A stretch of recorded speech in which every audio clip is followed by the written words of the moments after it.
आज आमच्याकडे गावाकडून पाहुणे येणार होते. आता पाहुणे येणार आहे, पण सगळ्यांना मी क्लिपमध्ये नाही घेऊ शकत. गावाकडचे मी कोणालाच घेत नाही, तुम्हाला माहितीच आहे पहिल्यापासून. पण इथं माझं आवरून घेतलं आणि त्याच्यानंतर आहे ना राजूला पहिले स्कूलमध्ये सोडायचं होतं. हा काम माझं सगळ्यात महत्त्वाचं असतं. इथं मस्त दिवाबत्ती करून घेतली. त्याच्यानंतर लगेच राजूला सुद्धा तयार केलं आणि त्याच्यानंतर आहे ना लगेच घरी आले. मला सुद्धा जेवण करायचं होतं.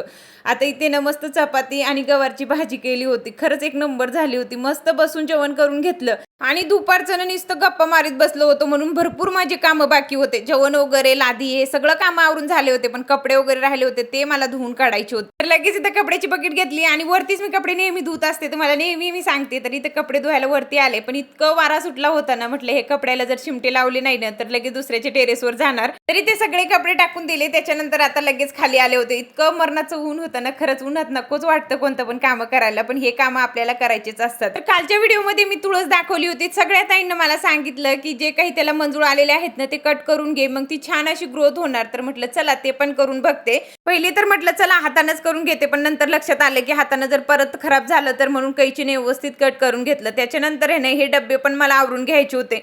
आता हे रॅकमध्ये ना खाली वरती आपले भांडे होतच राहतात, आपल्याकडूनच होतात, पण ते आवरायचं पण खूप गरजेचं असतं. 8 दिवसात किंवा 4 दिवसात हे कामं करावंच लागतात.